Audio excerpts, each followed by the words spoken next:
let's get right into this review for Kraven the Hunter.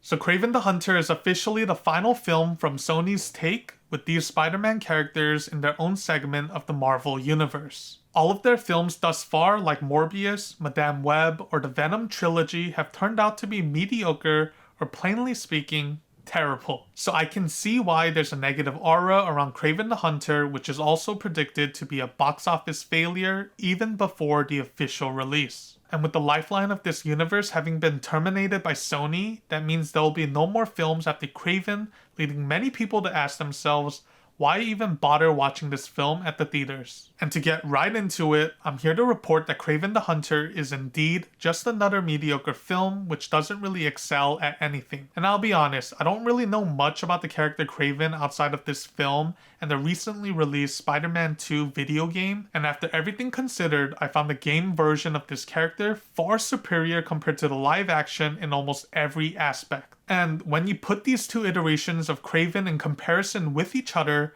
they come off as very different individuals. And I'm assuming it's the live action that strays away from the comic book portrayal of this character. This is probably some of that weirdness I felt when watching the film, because in the video game, there was no other way around it. Kraven was the bad guy.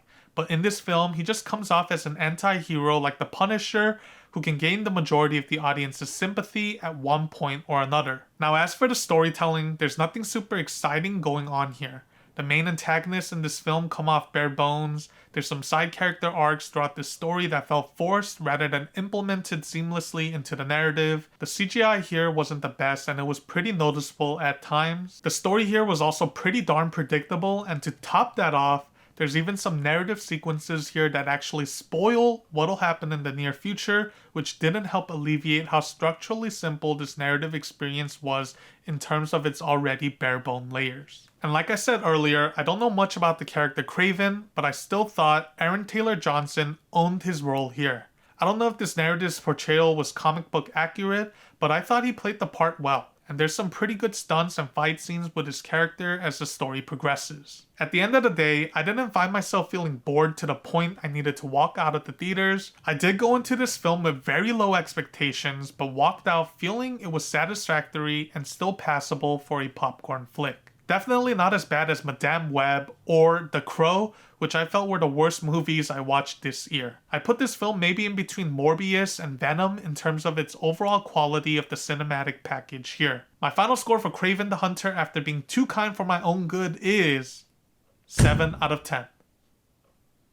Like I said, I wasn't expecting much at all. Maybe I'll come off as being too lenient with this review, but whatever.